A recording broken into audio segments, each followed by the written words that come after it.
Bismillahirrahmanirrahim. Welcome to the Surah by Surah series, part 43, Surah al-Zukhraf. The ornaments of gold. Assalamu alaikum wa rahmatullahi wa barakatuh. Dear brothers and sisters, you know when you tell someone money isn't everything, they nod, while secretly checking their bank account 5 seconds later. So welcome to Surah al-Zukhraf, where Allah reminds us that gold, wealth, and status might impress people on earth, but in the sight of Allah, they're just decorations. Glitter that fades. So Surah al-Zukhraf, the ornaments of gold, is the 43rd chapter of the Quran. With 89 verses, it was revealed in Mecca. Like other Meccan surahs, its tone is majestic, eloquent, and focused on the oneness of Allah. So refuting false beliefs and exposing the illusion of materialism. So the central theme of this is don't be deceived by worldly luxury. True honor lies in faith.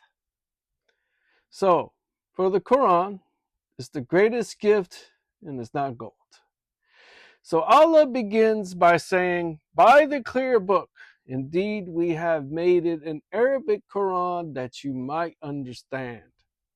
That's in verses 2 through 3 of chapter 43. So this is the first big reminder. Allah didn't send us gold or silver from the sky, but something far more valuable, His guidance. The Quran itself is the greatest treasure, more precious than all the ornaments of gold in the world. So imagine how powerful that is. The same words that transformed Bedouins into leaders of nations are now in our hands. Yet today, we decorate our homes with Quranic calligraphy, but forget to decorate our hearts with its meaning. So the arrogance of the elite. The surah exposes how the rich elite of Quraysh rejected Islam not because they lacked evidence, but because they couldn't accept a prophet who wasn't high class. They say, why was this Quran not sent down to a great man from one of the two cities? That's in verse 31. So in other words, why Muhammad? He's not from the wealthy or elite families. Their arrogance blinded them. So Allah reminded us that He decides who receives revelation, and true honor is not in status, but in servitude to Him. So relatable today, isn't it? In our modern world, people still measure truth by popularity, money, or blue check marks, not sincerity or evidence. So false deities and the myth of Jesus as divine. Allah refutes the polytheists who claim that angels were daughters of Allah, and also addresses the Christians who exaggerated the status of Prophet Isa or Jesus, peace be upon him. He, Jesus, was the only a servant upon whom we bestowed favor, and we made him an example for the children of Israel. That's in verse 59. So subhanallah, the Quran brings balance. It corrects both extremes. The Jews who rejected him and the Christians who worshipped him. So Allah makes it clear, Jesus, peace be upon him, is honored but not divine. He performed miracles by Allah's permission, not by his own power. So the reality of wealth, and were it not that mankind would become one community of disbelief, we would have made for those who disbelieve in the most merciful silver roofs for their houses and stairways upon which to mount. This is in verse 33. So Allah is saying, if it wouldn't mislead people, He could give disbelievers massive mansions with silver rooftops. Why? Because worldly wealth doesn't measure worth. So we live in a time of designer brands, celebrity lifestyles, and luxury goals. People think success equals money. Surah Zukhraf flips that script. True wealth is Iman.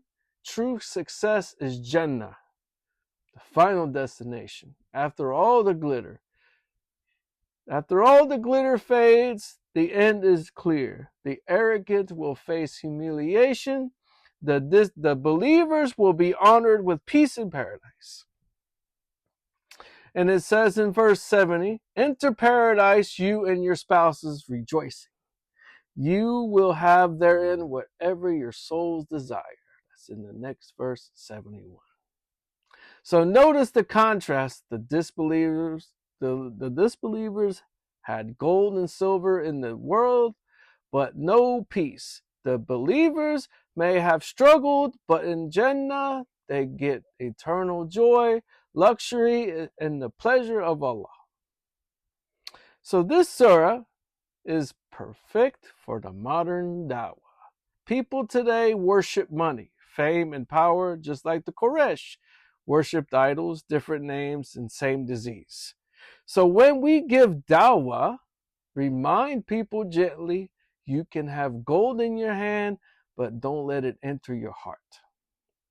So the Prophet, peace be upon him, lived simply, but changed the world. Every temporary luxury fades, but the pleasure of Allah lasts forever. So when a non-Muslim says Islam doesn't let you enjoy life, smile and say, no, Islam lets you enjoy it with purpose without being enslaved by it.